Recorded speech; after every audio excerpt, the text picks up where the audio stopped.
You are looking live at Launch Pad 6 at Site 31 at the Baikonur Cosmodrome in Kazakhstan, where a Soyuz 2.1A booster stands fully fueled, ready for launch to send an American astronaut, Loral O'Hara, and two Roscosmos cosmonauts, Oleg Kononenko and Nikolai Chub, on a quick two-orbit journey to reach their destination, the International Space Station.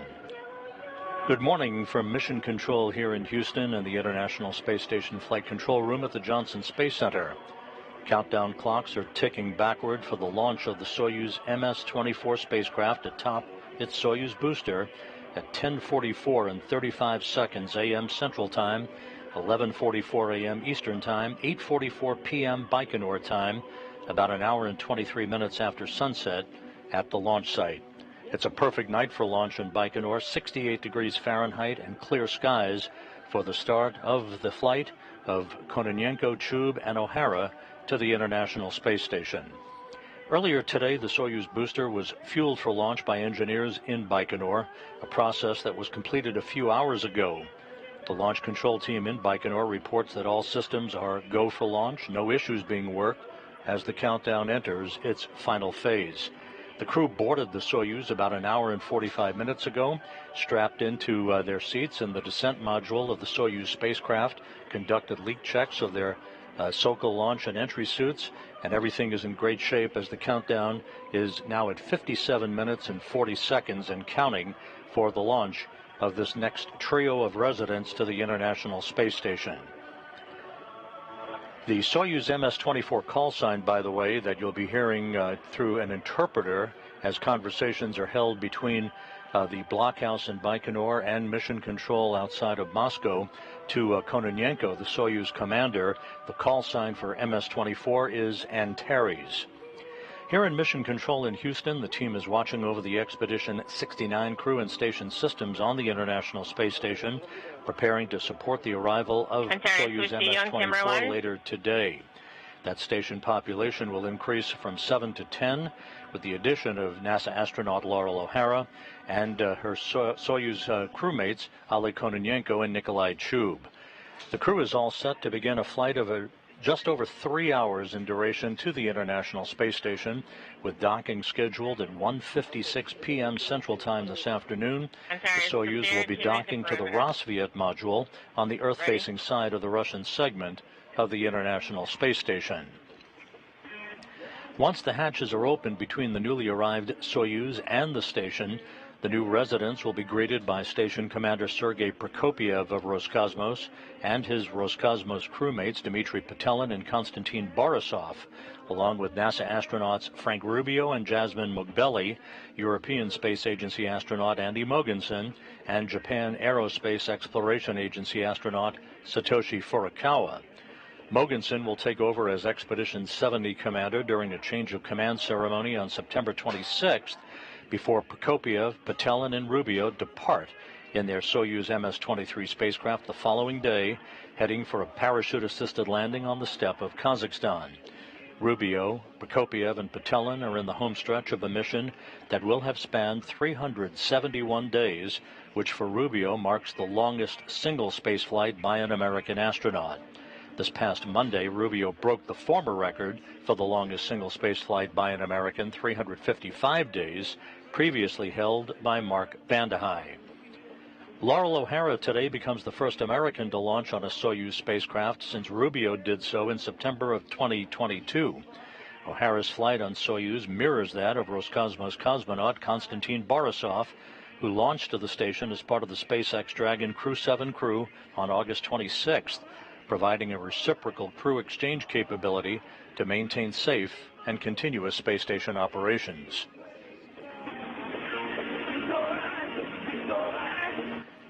The music that you're hearing is being piped to the crew aboard the Soyuz spacecraft. This is a traditional way of having the crew relax a bit during the final hour or so of their countdown before launch. Back here in Mission Control, the Orbit 2 team of flight controllers is on console at this hour.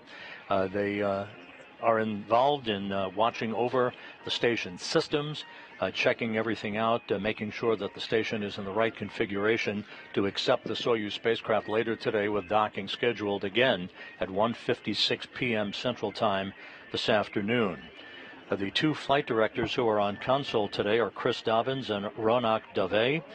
They are joined by spacecraft communicator Jessica Meir, veteran astronaut, no stranger to Soyuz operations, having launched almost 4 years ago to the day on Soyuz MS-15 in September of 2019. Again, you're looking now live again with a view of the Soyuz MS-24 on the launch pad at Baikonur. Liftoff scheduled just 53 minutes, 45 seconds from now at 8:44 p.m. Baikonur time. That's 10:44 a.m. Central Time this morning. The countdown is proceeding on schedule, with no issues being reported from the engineers at the blockhouse in Baikonur. Atop the Soyuz 2.1A booster, strapped into their seats in the descent module of the Soyuz, NASA's Loral O'Hara and Oleg Kononenko, along with Nikolai Chub of Roscosmos. Kononenko, the Soyuz commander, is in the center seat of the descent module, flanked to his left by Chub, serving as board engineer number 1. To Kononenko's right, NASA's Loral O'Hara, serving as board engineer number 2. For O'Hara and Chub, this will be their first flight into space. For Kononenko, his 5th flight into space. Kononenko and Chub are embarking today on a 1-year mission aboard the International Space Station. They will return to Earth next September with NASA's Tracy Dyson, who acted as O'Hara's backup during the past several weeks of training down in Baikonur, and who is launching next spring on Soyuz MS-25 with Roscosmos cosmonaut Oleg Novitsky and a Belarus researcher, Marina Vasilevskaya, who will be flying as a spaceflight participant on a so-called taxi flight. O'Hara will land on Soyuz MS-25 with Novitsky and Vasilevskaya. And as a note of interest, Kononenko, who is the chief of Roscosmos' Cosmonaut Corps, currently ranks 6th on the all-time list of most days in space by a human. By the time he completes his mission a year from now, he will have jumped to the top of the list with more than 1,000 days in space. Number 1 and 2. Right now, the countdown is inside the 52-minute mark, 51 minutes, 50 seconds and counting, for the launch of the Soyuz MS-24 crew to the International Space Station. With everything proceeding in good shape toward launch, let's take a few moments to learn more about Loral O'Hara and her road to becoming an astronaut.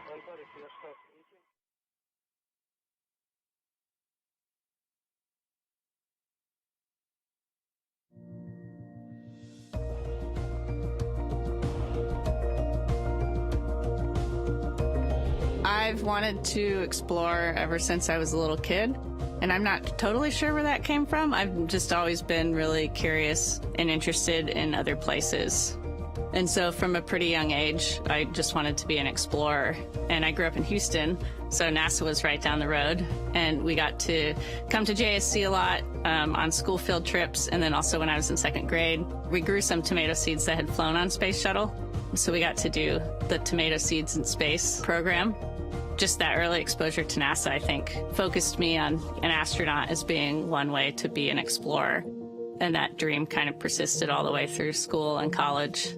So I graduated from undergrad and then worked for a year and a half and then went back to grad school for 2 years.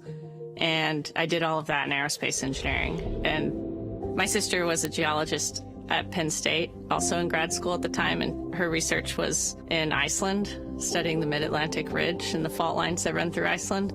And that sounded really fun and kind of like what I had dreamed about in exploration. And so I started looking around for different opportunities and found Woods Hole Oceanographic Institution. And that's how I moved into ocean science. Woods Hole does kind of the broad suite of earth and ocean science. They do everything from biology, chemistry, geosciences, and then they also have a pretty big engineering department. And so I joined the engineering department. When I started at Woods Hole, I started on an upgrade to the Alvin submersible. So it's the United States' only manned research submersible and the oldest sub in the world that does that kind of work. And at the time we were doing the first of a 2-part upgrade to the sub. to do a lot of different upgrades, but mainly to increase the operating depth of the sub from 4,500 meters to 6,500 meters. But one of the things I was responsible for was the main vehicle frame, the overall kind of skeleton of Alvin that attaches the personnel sphere, like where the people are. So it was this huge 7-foot diameter titanium sphere with all these lugs welded onto it. And the main vehicle frame was also this welded structure. And then these two parts showed up to Woods Hole separately. And one day we had to mate them. And so seeing the sphere come down onto the vehicle frame and making sure every bolt went through every lug was a pretty great day. This is the kind of work I want to be doing. It's really hands-on. It's working with a lot of different people from around the world, working on science that helps us understand the planet better. And so I started to think that maybe I would stay there for a while. I went all the way through with the Alvin upgrade. And one of the things that I really was hoping to do was to get to dive in Alvin one time. And I did get to do that on sea trials. It was neat to see the vehicle, in action. And I got to fly it for a little bit, which was really fun. In addition to my work on Alvin, I also did a lot of work with robots. So either remotely operated vehicles that were driven from the ship or autonomous vehicles that had their own brain on board. My work with all of these vehicles were mostly at sea, and we would go out on research cruises that were anywhere from 2 or 3 weeks to a month or two. So Jason is the name of the vehicle that I did most of my work with, and it's an ROV, so it's a remotely operated vehicle. And we lower it over the side of the ship, and it stays tethered to the ship. So there's a tether that's providing electrical power and communications to the vehicle. And then the pilot sits on board in a control room and drives the vehicle from the control room. We have a pilot, we have an engineer, and a navigator. And so I would sit engineer and navigator in the control room, and then also work as a mechanic on the vehicle and as a data processor.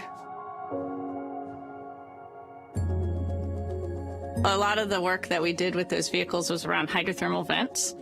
And so you would see, they call them black smokers. And so they're kind of like chimneys with black smoke spewing out underwater, and just this wealth of animal life that lives around them. And so they were just these really beautiful spots on the seafloor that we got to go visit. Those cruises were sort of like the highlight of my career. And I love the research cruises because I think for the same reason that I really enjoy the work here. And that's just going out on a ship with a relatively small group of people and a pretty focused mission, and having to use, whatever we have out on the ship to solve problems and fix things when they break. And you just kind of develop a really nice team dynamic out there. And the work is really fun and interesting. Most of what we were doing was science aimed at understanding the oceans better. And so the overall mission was really great. And similarly at NASA, our mission is to explore, both to inspire people on Earth to develop new technology and to take humans further and further in the solar system. And so working on things like that that have a worldwide impact and that are ultimately for the greater good, I think is really sort of the overarching thing that draws me to exploration. I'm Loral O'Hara, and I'm a NASA astronaut.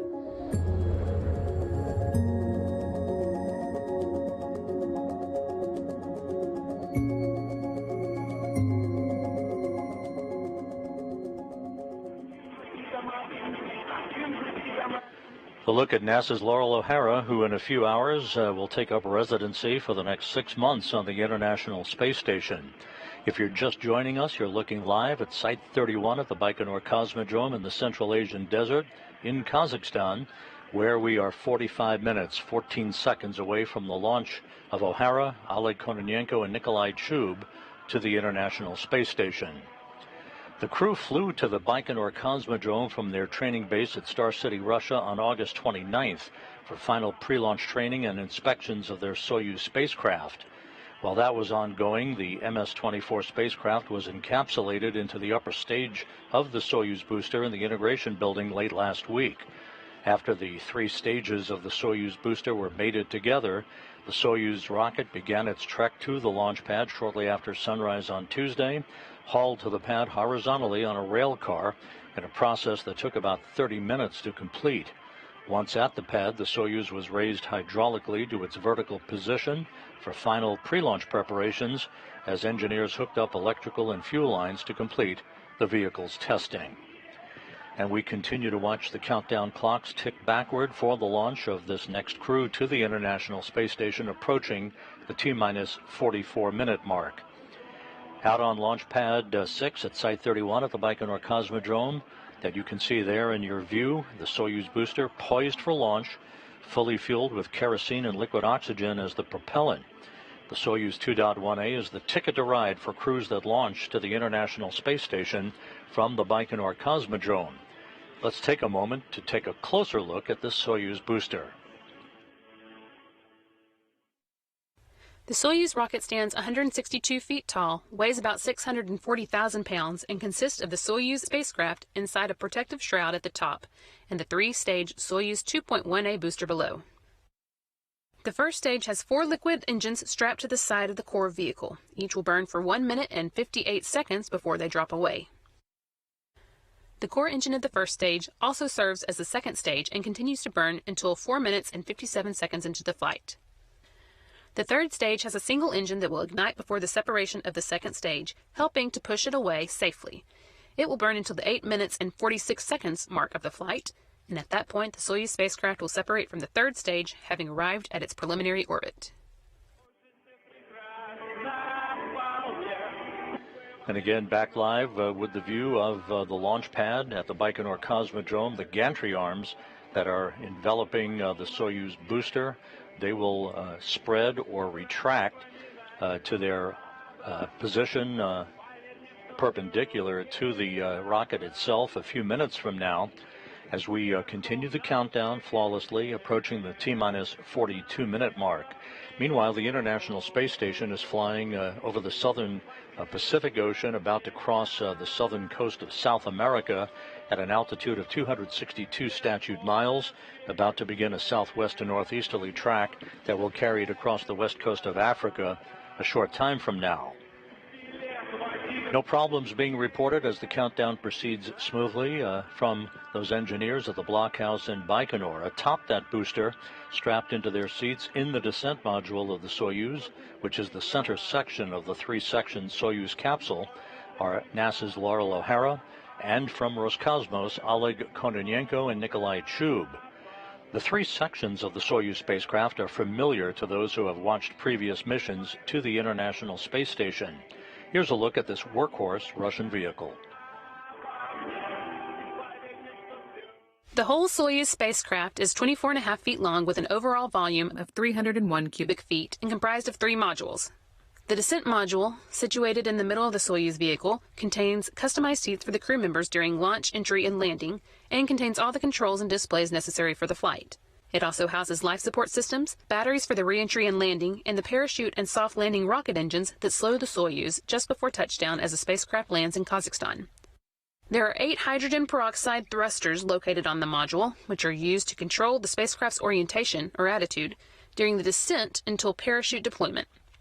The descent module also contains a guidance, navigation, and control system used to maneuver the vehicle during the descent phase of the mission.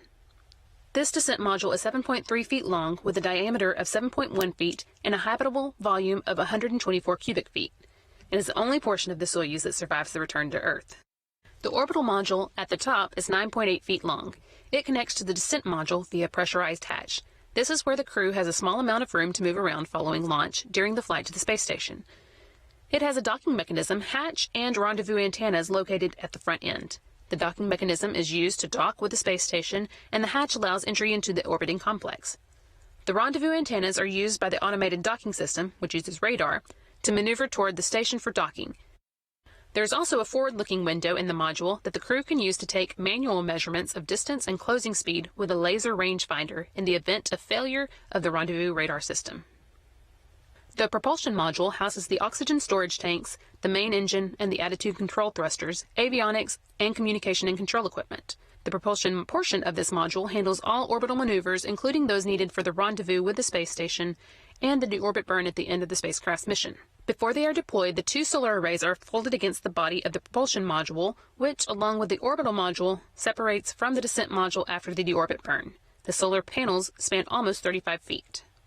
The entire spacecraft serves not only as a crew transport vehicle to and from the space station, but also as an emergency return vehicle in the unlikely event the crew needs to leave the station unexpectedly.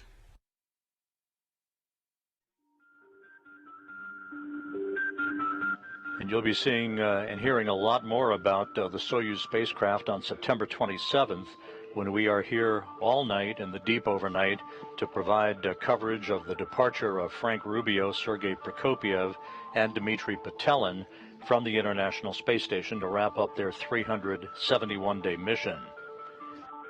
We're also just a few minutes away from receiving from Baikonur a video B-roll feed of all of the crew's activities that led up to their boarding the Soyuz spacecraft a couple of hours ago. We'll be bringing that to you as soon as that feed comes in from Baikonur, just a couple of minutes or so from now. The ride to orbit for O'Hara, Kononenko, and Chubb will take about 8 minutes and 45 seconds. That's the point at which we'll have third stage shutdown of the Soyuz booster and spacecraft separation, placing the Soyuz in its initial orbital plane. The solar arrays and navigational antennas will deploy right after spacecraft separation, and the chase will be on for the Soyuz to catch up to the International Space Station. Because the orbital mechanics in this launch date were specifically selected for a two-orbit, 3-hour-plus rendezvous for O'Hara, Kononenko, and Chubb, they will begin the automated process for rendezvous maneuvers to raise the altitude of the Soyuz to match that of the International Space Station, and to begin closing the gap between the Soyuz and the station as rapidly as possible. The first rendezvous burn, called a DV-1 burn, or Delta Velocity 1 burn, of about 4.74 meters per second, is scheduled some 39 minutes after launch, about 10 minutes before what is called automated rendezvous operations begin. The Soyuz will rapidly begin to close the gap between itself and the International Space Station, and later this afternoon will arrive in the vicinity of the space station itself, conducting a fly around of the station to precisely align itself with the Rassvet module on the Earth-facing side of the Russian segment of the complex.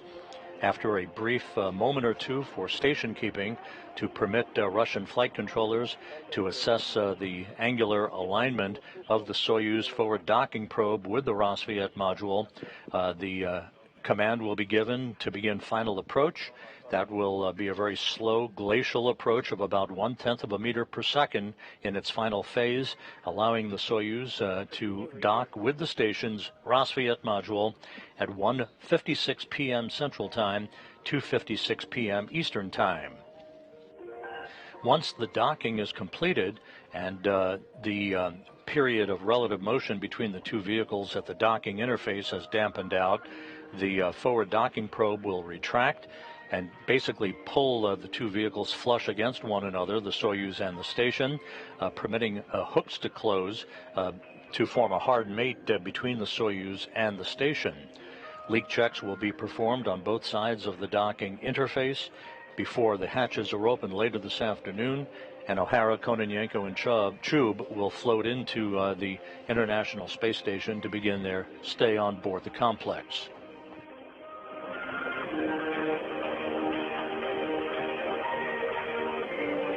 And again, we are standing by for the roll of video from this morning's crew activities down in Baikonur that began several hours ago. The gantry arms that you see buttressed up against the side of the Soyuz rocket out on Site 31, Launch Pad 6, will begin to spread a short time from now, as the countdown has now reached the 35-minute, 17-second mark.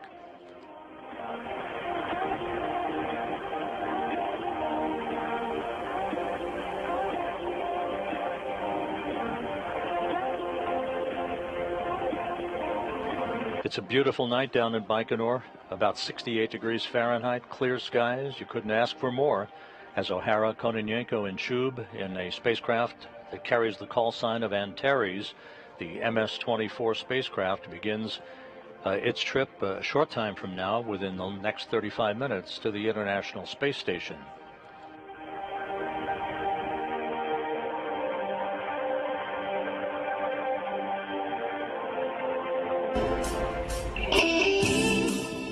And here is the video of this morning's activities down in Baikonur.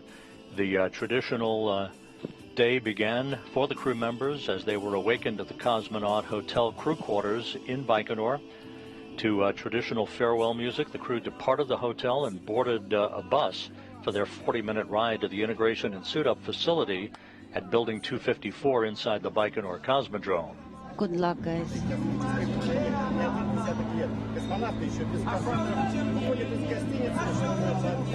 Cosmonauts are still not seated in their spacesuits. Behind the three prime crew members, the backup crew, NASA's Tracy Dyson and Roscosmos's Alexei Ovchinin.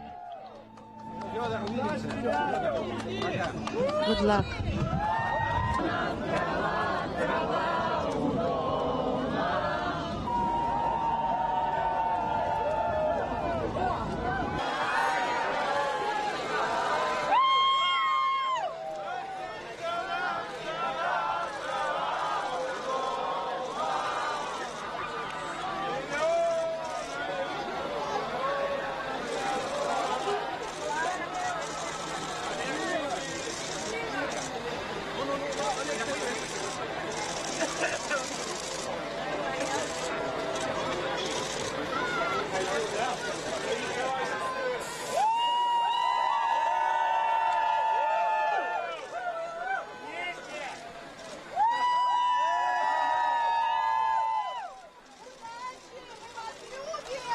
Good luck, guys. We love you.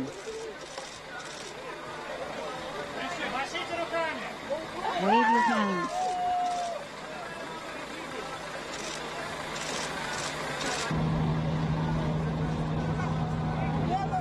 Again, you're looking at video that was recorded several hours ago, now being fed to us from Baikonur, as the three crew members, O'Hara, Kononenko, and Chub, boarded their bus for their 40-minute ride out Good luck. to Building 254, the integration building and suit-up facility inside the Baikonur Cosmodrome.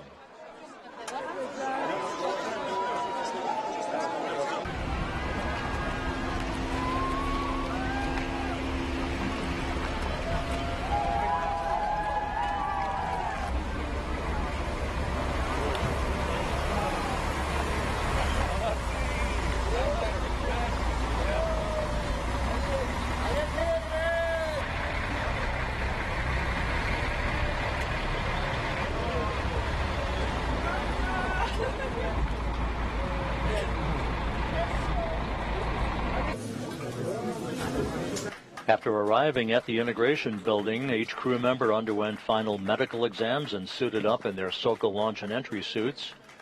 One by one, the crew members moved to a mock-up of a Soyuz spacecraft seat, allowing technicians to conduct pressure checks to ensure that their suits were free of any leaks.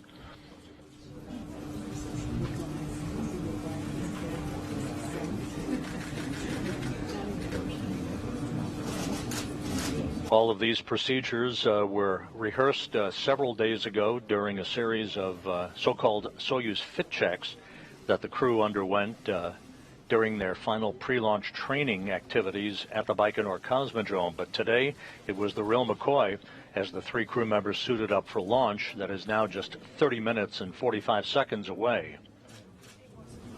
Family members and invited guests looked on across a protective pane of glass, maintaining quarantine as the suit-up was completed about 5 hours prior to launch.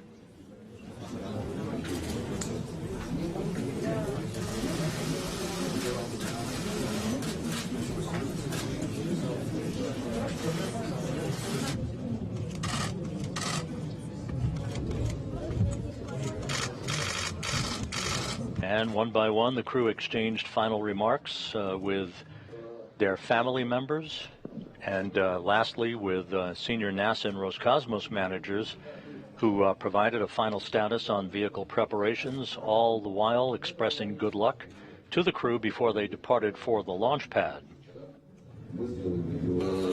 Okay, so I was allowed to say a few words. Yesterday we had 2 launches of our shows. We know that 3 is the magic number, so I'm sure everything will be fine.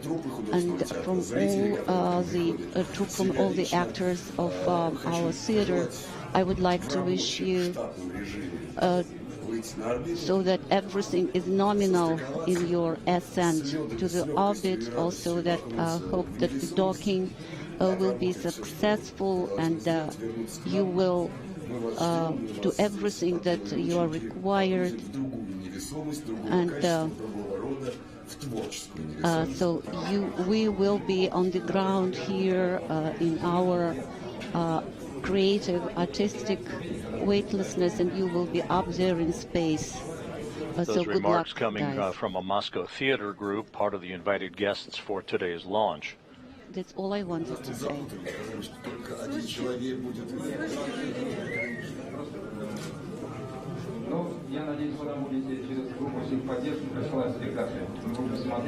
I hope that you will be able also to see our performance, our play, and I hope everything will be well. Thank you so much.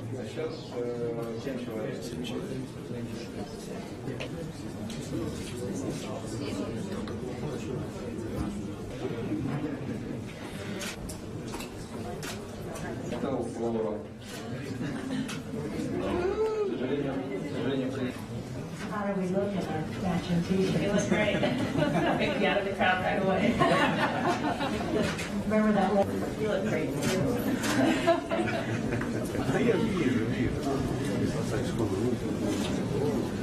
I was going to tell you guys, if you were trying to text me earlier, I left my phone somewhere in the hotel. John will have to go on a treasure hunt. You have acquired all of your belongings at this point.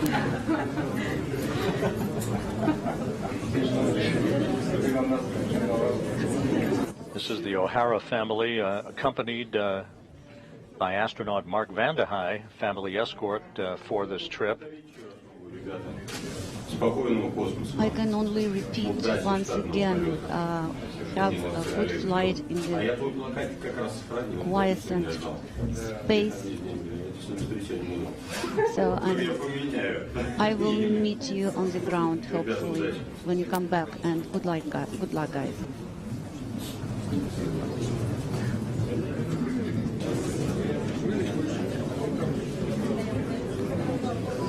Kononenko and Chub embarking today on a one-year mission to the International Space Station for Loral O'Hara's 6 months on the complex.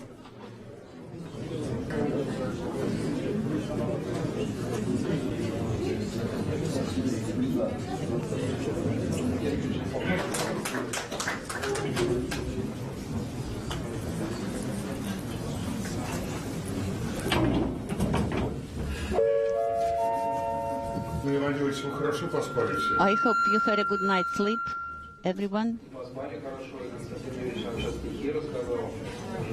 Yes, we had a good night's sleep. Guys, it's not a very easy task that you have.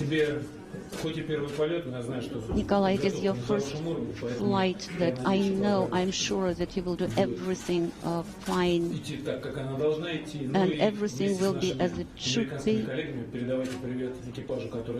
And please send our warmest regards to the crew that is on the station together with our American colleagues. We're all very proud of you. We know you've worked hard to get to this point.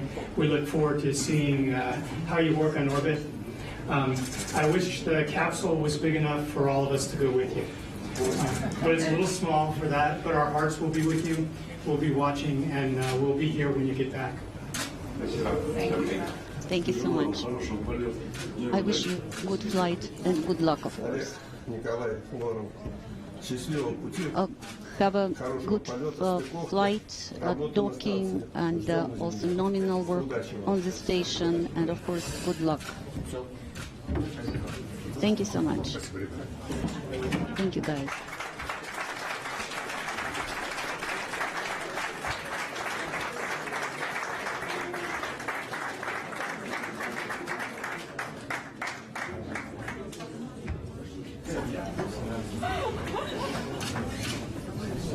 a final opportunity for the crew to say goodbye to their loved ones before heading out of the integration building toward the launch pad.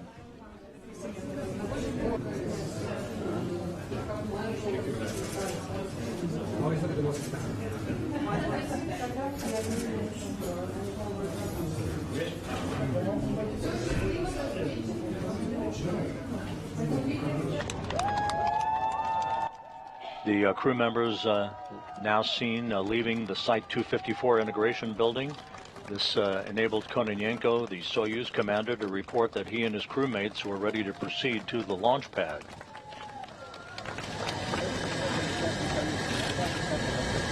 General of the State Committee, the Soyuz crew is ready for the mission.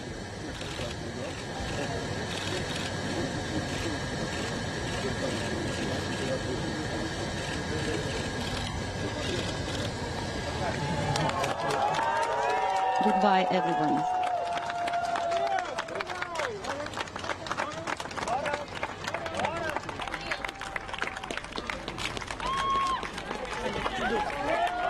The crew boarded the bus at the 254 integration building at about 7 a.m. Central Time to begin what amounted to about a 1-hour trip out to launch site 31 and their rocket.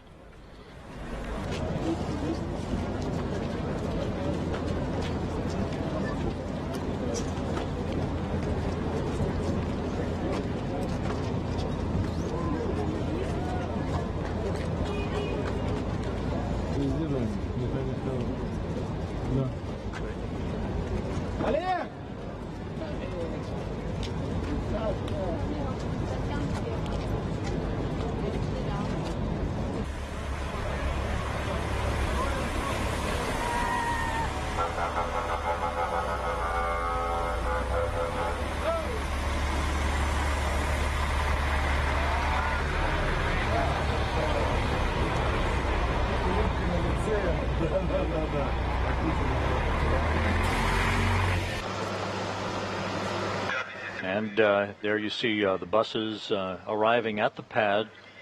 The crew, Kononenko, Chub, and O'Hara, you'll see in a moment, climbing a few stairs to wave goodbye to well-wishers, and then entering the elevator for the ride to the top of the Soyuz rocket to board their spacecraft, which they've now been aboard for the past several hours.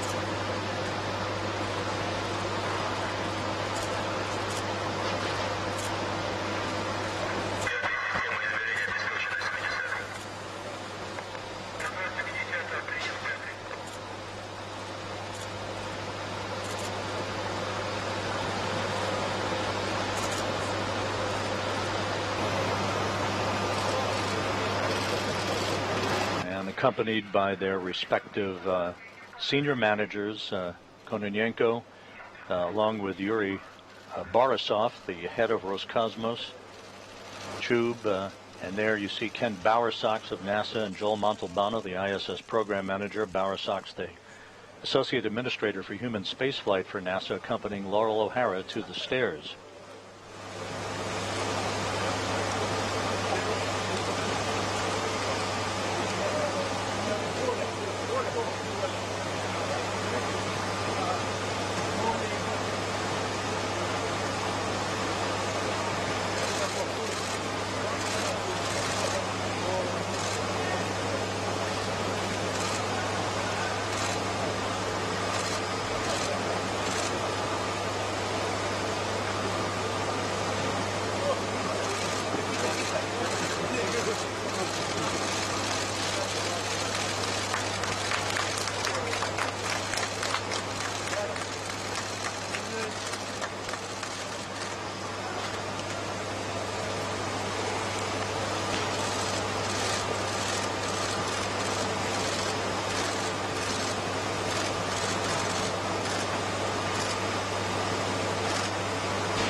And you see the venting of liquid oxygen from the Soyuz 2.1A booster.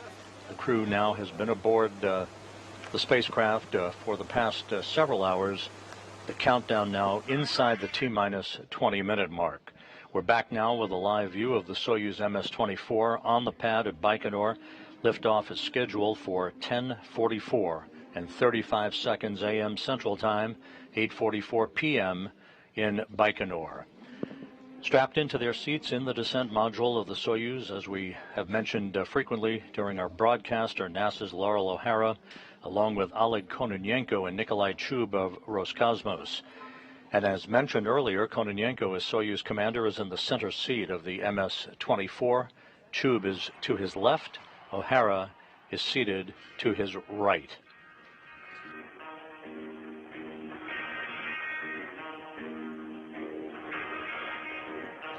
At the time of launch, the International Space Station will be flying over southwestern Kazakhstan at an altitude of about 262 statute miles. The station will actually pass over the Cosmodrome 23 seconds after Soyuz lifts off and will leapfrog past the Soyuz as Kononenko, Chub, and O'Hara climb to their preliminary orbit. 8 minutes and 45 seconds after launch, the third stage engine of the Soyuz booster will shut down, and the Soyuz will separate from its launch vehicle in its preliminary orbit, deploying its solar arrays and navigational antennas. At that point, the three crew members will trail the space station by 1,145 miles. The chase will be on, resulting in docking of the MS-24 spacecraft to the Rassvet module of the International Space Station at 1:56 p.m. Central Time today.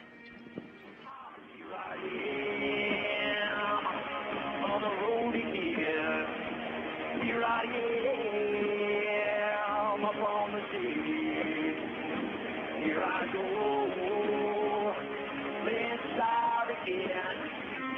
Here I go, turn the page.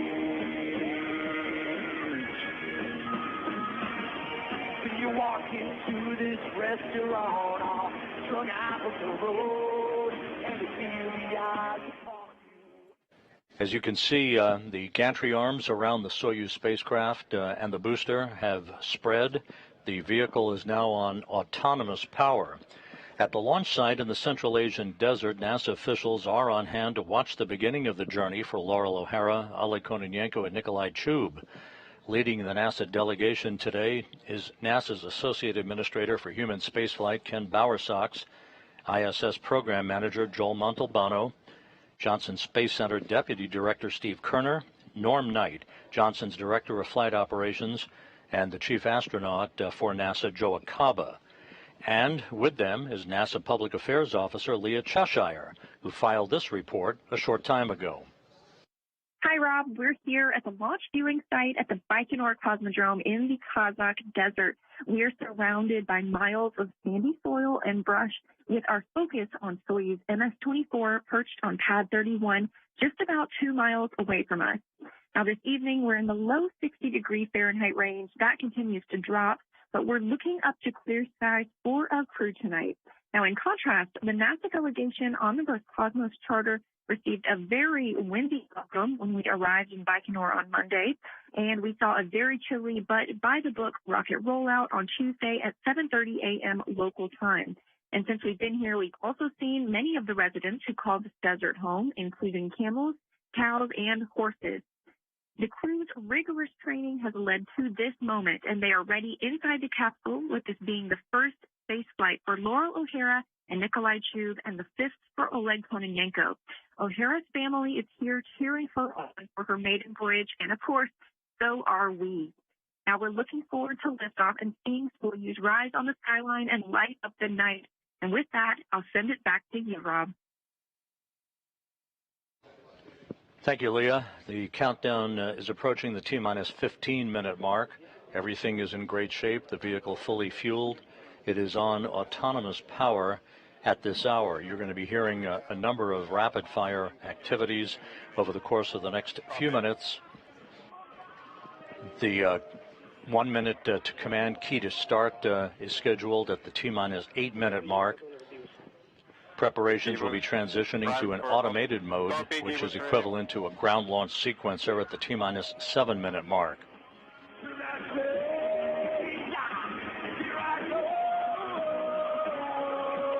Again, you're hearing music piped up to the crew aboard the Soyuz spacecraft. And ascent on the right. The formats have been selected. Copy.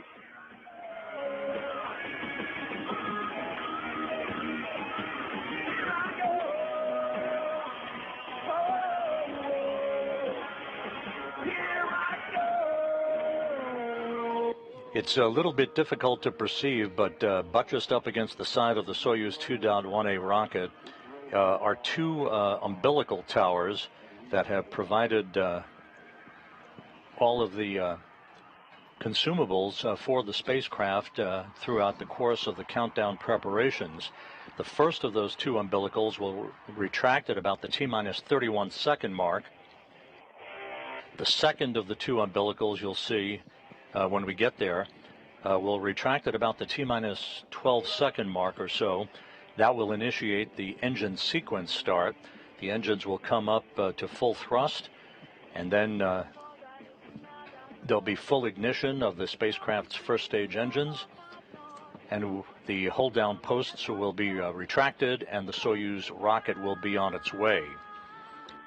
Again, it's about an 8-minute 45-second ride to orbit for third stage shutdown and spacecraft separation. The solar arrays and navigational antennas will deploy. The Soyuz will be about 1,145 miles behind the International Space Station and will begin the automated rendezvous sequence just a few minutes after reaching its preliminary orbit, with a delta velocity burn just 39 minutes after launch. That will raise the orbit of the Soyuz and fine-tune its path to the station, initiating those automated rendezvous operations. Because this is a fast-track two-orbit rendezvous for the Soyuz, there won't be as many rendezvous burns required, because the Soyuz will be moving into the exact plane of the station's orbit, the corridor. You can liken it to a car moving on from an exit ramp to a freeway and getting into the right lane to provide the shortest distance between itself and its destination.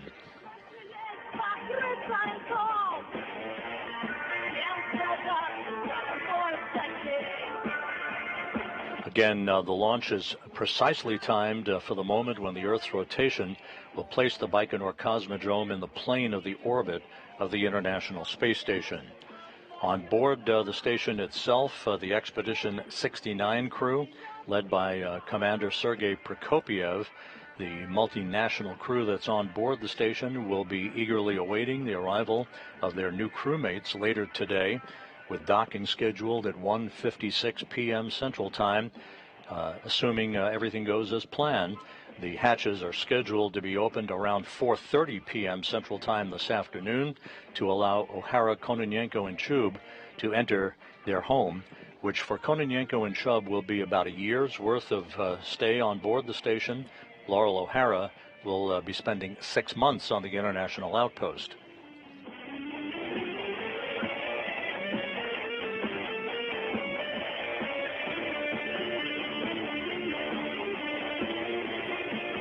Here in Mission Control in Houston, Flight Director Chris Dobbins polled his team of flight controllers a short time ago.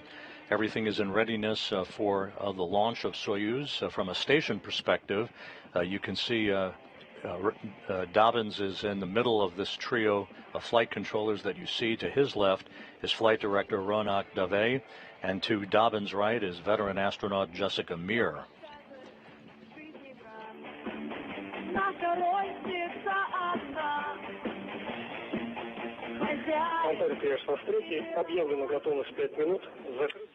Antares, this is 5-3. Launch minus 5 minutes. Close helmet visors.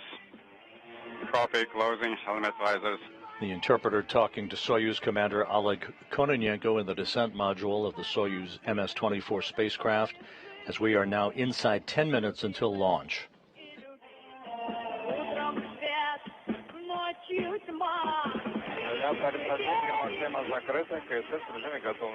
Inaudible. Copy, KSS is ready.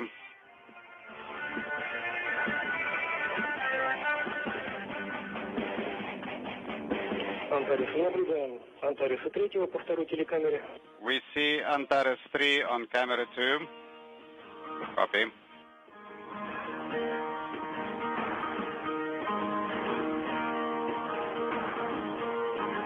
When I walk beside her, I am a better man. This is traditional for the technicians at the blockhouse in Baikonur to uplink music of their choice to the crew members in the final hour before a countdown.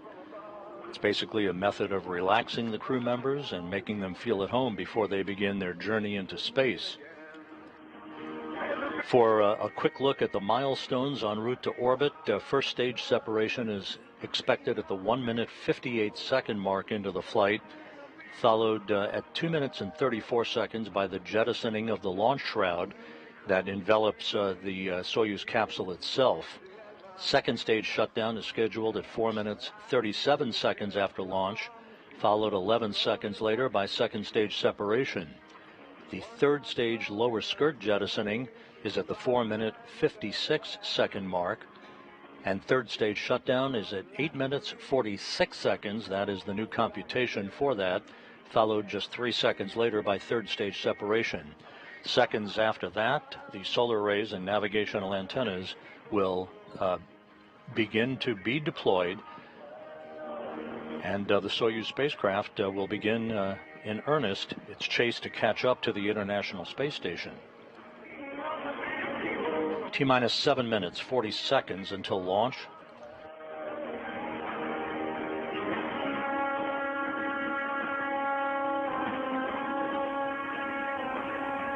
We're about to have an engineer at the blockhouse in Baikonur turn a key that transitions the countdown to an automatic mode, basically a ground launch sequencer for the remainder of the countdown. Minutes, command algorithms are on board. We'll be broadcasting all the launch sequences to the MCC. Copy. Vehicle is nominal. We are ready to proceed. Copy. Antares, we are seeing you on camera 1. Copy. Oleg Kononenko, the Soyuz commander, reporting that the vehicle is ready for launch, the crew ready for launch, as we are at the T-minus 6 minute 35 second mark in the countdown.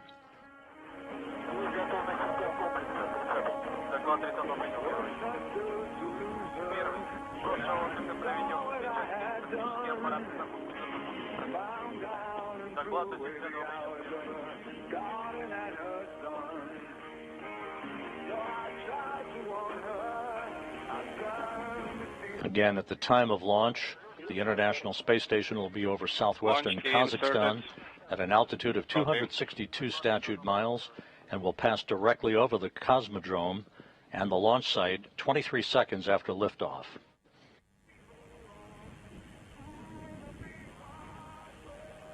Now a view of the crew inside the MS-24. At the top of your screen, Nikolai Chub, board engineer number 1. There's Oleg Kononenko at the bottom of your screen, about to embark on the 5th flight of his career.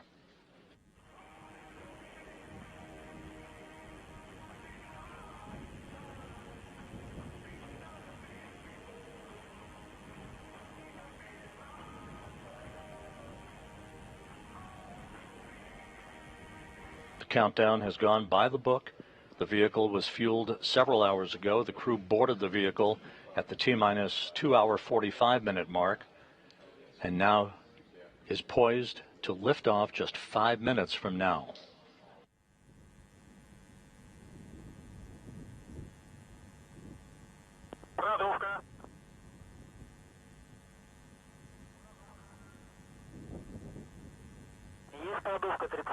Есть Ground telemetry active. Strip chart recorders and ground telemetry now activated. Nitrogen purge.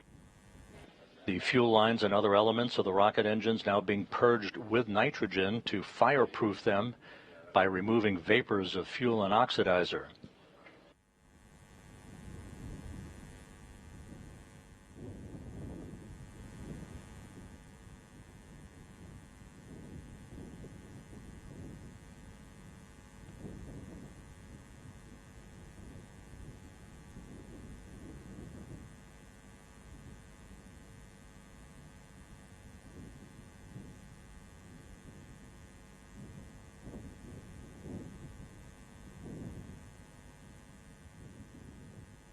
Inside 4 minutes until liftoff.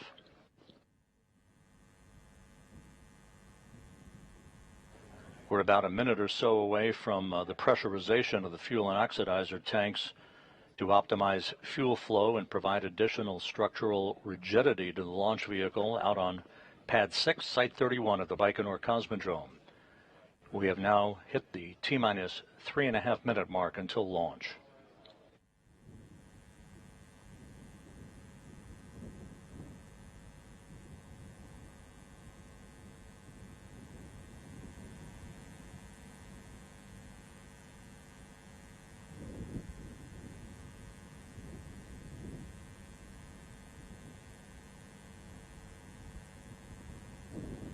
T-minus 3 minutes and counting. All systems are go. The range is clear at Baikonur.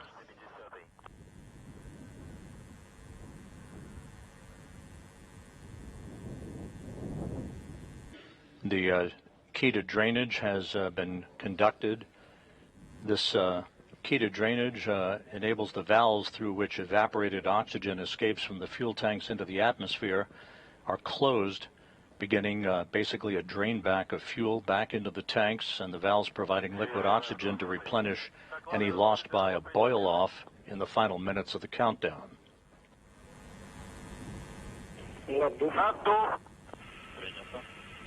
Tank repress in progress. Tank pressurization underway.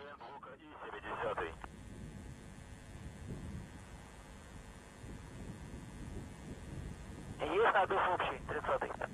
Есть надув общий, 70-й. Есть сброс шагов системы измерений, 70-й. Доклады руководителя... T-minus 2 minutes and counting.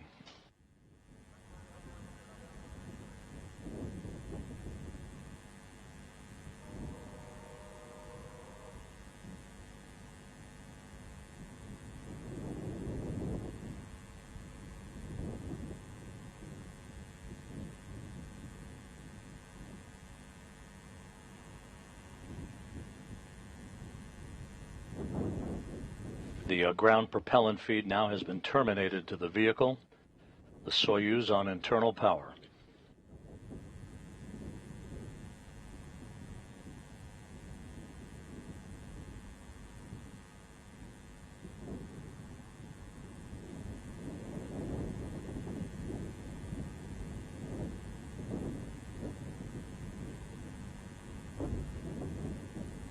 Coming up on T-minus 1 minute. The first umbilical tower again will retract at the T-minus 35 second mark. Minute.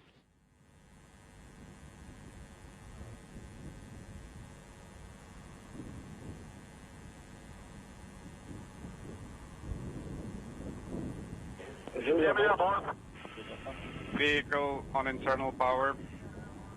Copy. There goes the first umbilical retraction. The second umbilical will retract in just a few seconds to initiate engine start sequence. T-minus 20 seconds.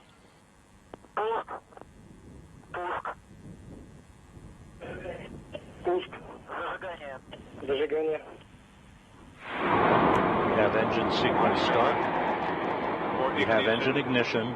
Second tower separation. 3, 2, 1, Pumps at flight speed. and liftoff. O'Hara, Kononenko, and Chu begin a short-duration journey for a long-duration mission on the International Space Station.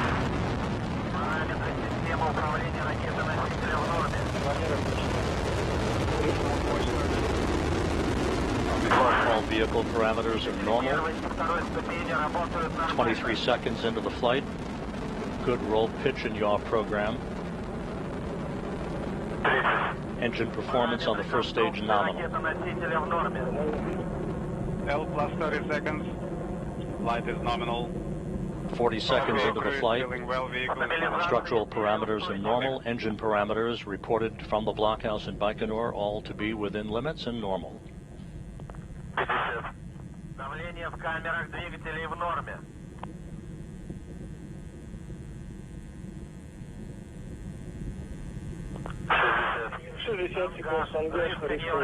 L, 1 minute 5 seconds into the flight. Roll pitch yaw nominal.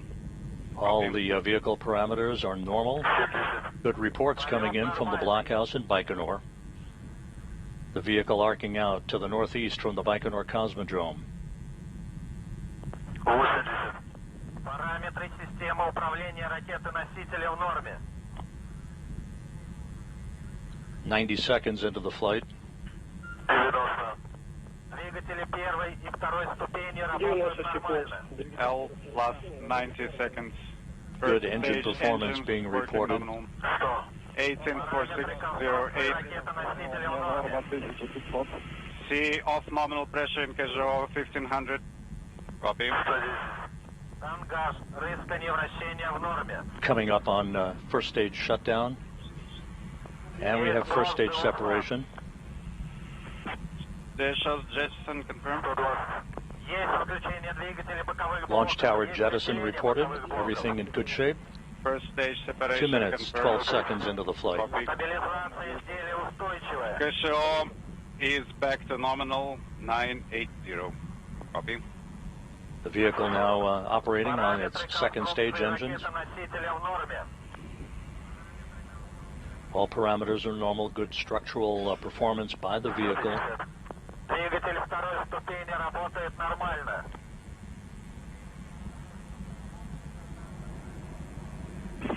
Launch shroud jettison now reported. In this view now from a camera on the upper stage of the Soyuz 2.1A booster. We confirm jettison of the nose steering. 2 minutes 50 seconds into the flight. A little over 6 minutes of powered flight remaining. Launch vehicle is nominal. Copy. Soyuz is nominal. Crew is feeling well. Kononenko reports the crew is feeling well. 3 minutes 15 seconds into the flight. Perfect engine performance reported. Good structural parameters on the vehicle.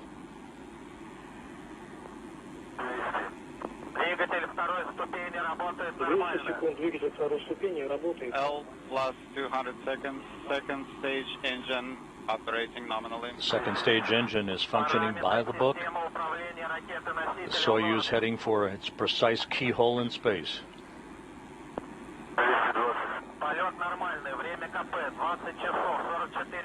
Flight is normal.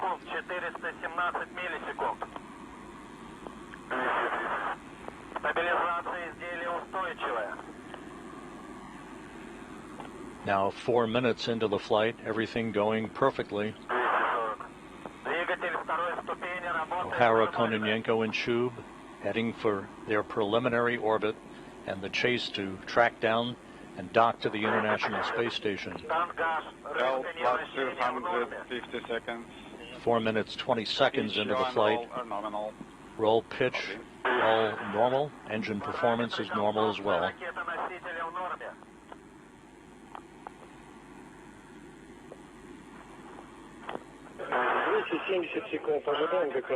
L plus 270 seconds. Standing by for GK2 command.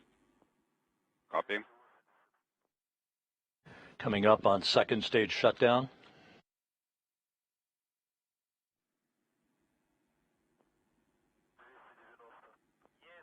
And we have second stage shutdown. Second stage separation confirmed. Copy. Second stage separation confirmed. That's the skirt for the third stage you saw being jettisoned. 5 minutes, 15 seconds into the flight. About 3.5 minutes of powered flight remaining. The Soyuz now being propelled on the power of its third stage engine. Launch vehicle is nominal. Copy. Soyuz is nominal. Crew is feeling well. Copy. Kononenko continuing to report that the crew is feeling well. Everything normal on board. 5 minutes, 45 seconds into the flight. Good third stage performance.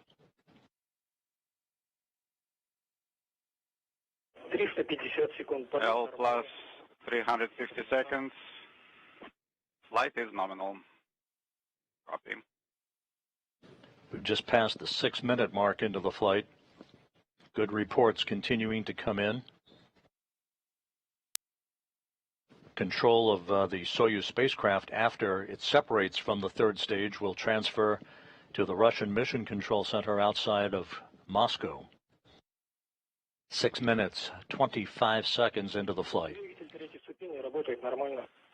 Stage 3 engine operating nominally. Copy.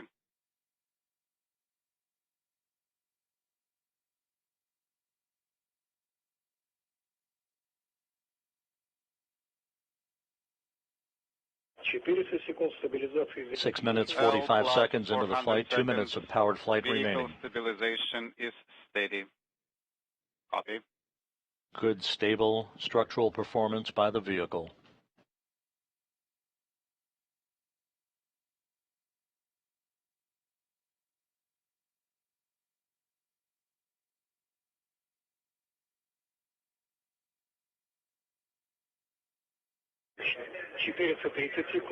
L plus 430 seconds.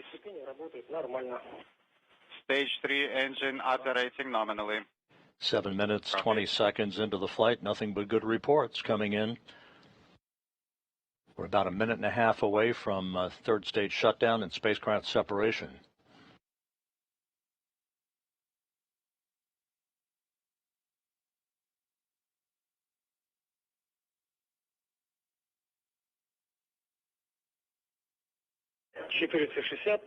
L plus 460 seconds. Launch vehicle structural parameters are nominal.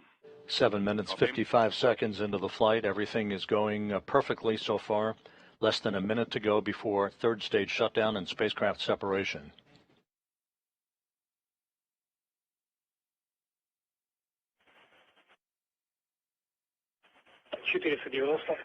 L plus 490 seconds. Stabilization is steady. 8 minutes, 20 seconds into the flight. About 30 seconds of powered flight remaining. L plus 500 seconds. Light is nominal.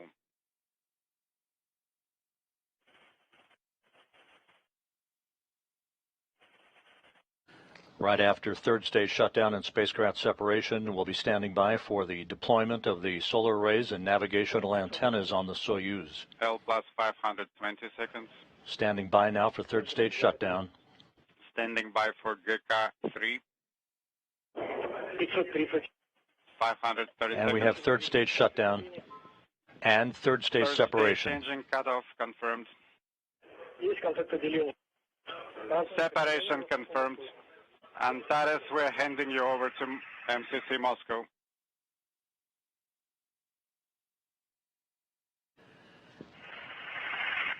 And the program has been activated, and the solar arrays and navigational antennas are now confirmed to have been deployed.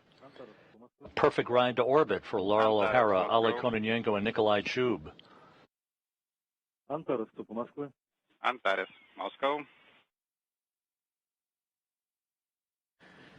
The Soyuz being inserted into a perfect preliminary orbit as it begins its chase to catch up to and dock to the International Space Station later this afternoon. At the time of third stage shutdown, the Soyuz trailed the station by about 1,145 statute miles. Execute per page 35. Copy. FTU closed, SP1 and 2 are open, checking SP. Copy. Start AKG compartment check algorithm. Copy. Ready to start.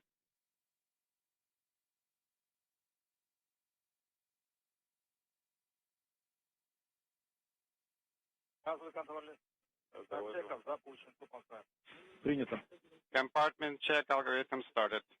Copy. Copy per page 36. Aboard the Soyuz MS-24, which carries the call sign of Antares, Ali Kononenko, Nikolai Chub, and Loral O'Hara are beginning systems checks as they prepare for the first of their rendezvous burns, the DV-1 or Delta Velocity 1 burn that is scheduled Moscow. about 28 minutes from now. Measurement 1 at 1855. Pressure in SA 806. Pressure in orbital module 721. Instrumentation compartment 885. Copy. Next measurement in 5 minutes. Copy.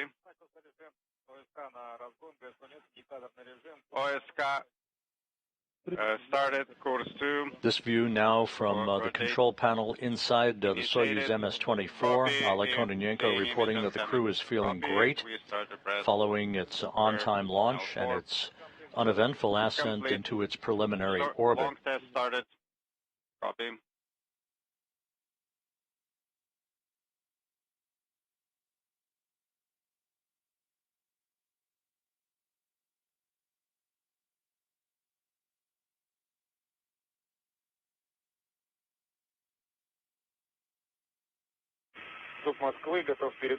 Moscow, I am ready to report per page 37 for screen 03, parameters to port 17, 17.1, 18, 16.8, 19, 267, 20, 1.4, 21, 1.4, 22, 331, 23, 336, 24, 17.8, 25, 17.5, 26, 271. Propellant. The crew on board the Soyuz spacecraft providing systems parameters and systems information to the Russian flight controllers that you see there in this balcony view from a camera inside the Russian Mission Control Center in the town of Korolyov outside of Moscow.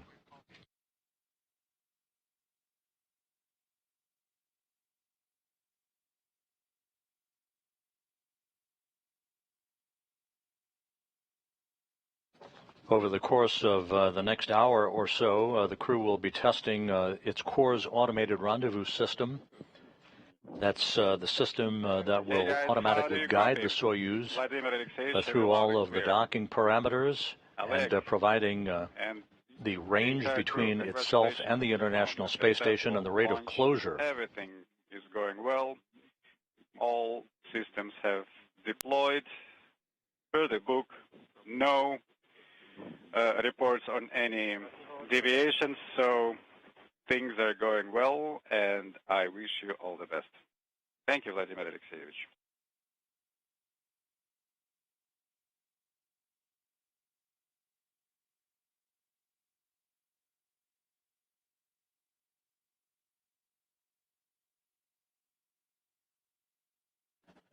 Once again, the Soyuz lifted off on time after a flawless countdown at 10:44 and 35 seconds a.m. Central Time, 11:44 a.m. Eastern Time, 8:44 p.m. at the Baikonur Cosmodrome in Kazakhstan. All of the ascent events ticked off in perfect shape through the activation of all of the engines. All three stages of the Soyuz performed as advertised, depositing the Soyuz into a perfect preliminary orbit from which now they will begin the short two-orbit, 3-hour rendezvous to reach the International Space Station and a docking with the Rassvet module of the complex at 1:56 p.m. Central Time this afternoon. There's no com.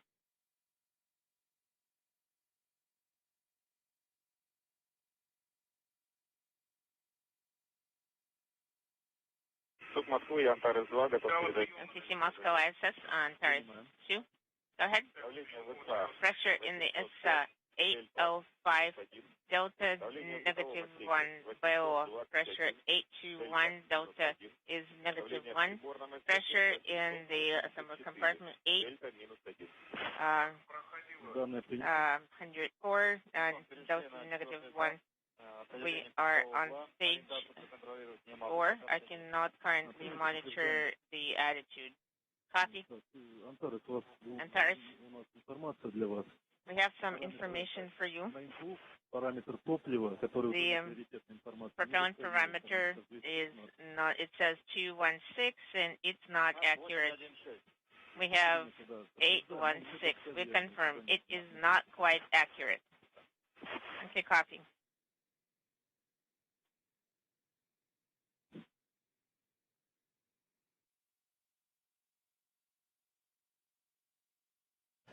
This is Mission Control Houston. As the Soyuz MS-24 crew, led by Soyuz Commander Oleg Kononenko, who now is in his 5th flight into space, along with his first-time flyer crewmates Nikolai Chub of Roscosmos and NASA's Loral O'Hara, as they continue to check out spacecraft systems in the early minutes of their ride into space, having launched just about 17 minutes ago from the Baikonur Cosmodrome. The Soyuz spacecraft is in excellent shape, all of its solar arrays and navigational antennas having been deployed as planned right after third stage shutdown and spacecraft separation. So with that, the beginning of automated rendezvous operations will begin in about 30 minutes or so, a series of rendezvous burns that will carry the Soyuz over the next 2 orbits into the neighborhood of the International Space Station, where it will close the gap slowly but surely, do a fly-around of the station to align itself to the Rassvet module of the International Space Station, and a docking at 1:56 p.m. Central Time this afternoon. For that, we will be back on the air at 1 p.m. Central, 2 p.m. Eastern Time, with rendezvous and docking coverage as the next trio of residents for the International Space Station begins its trek to the complex and arrival at the International Space Station later today. So we'll be back with you in just a few hours for rendezvous and docking. In the meantime, we'll wrap it up for now. This is Mission Control Houston.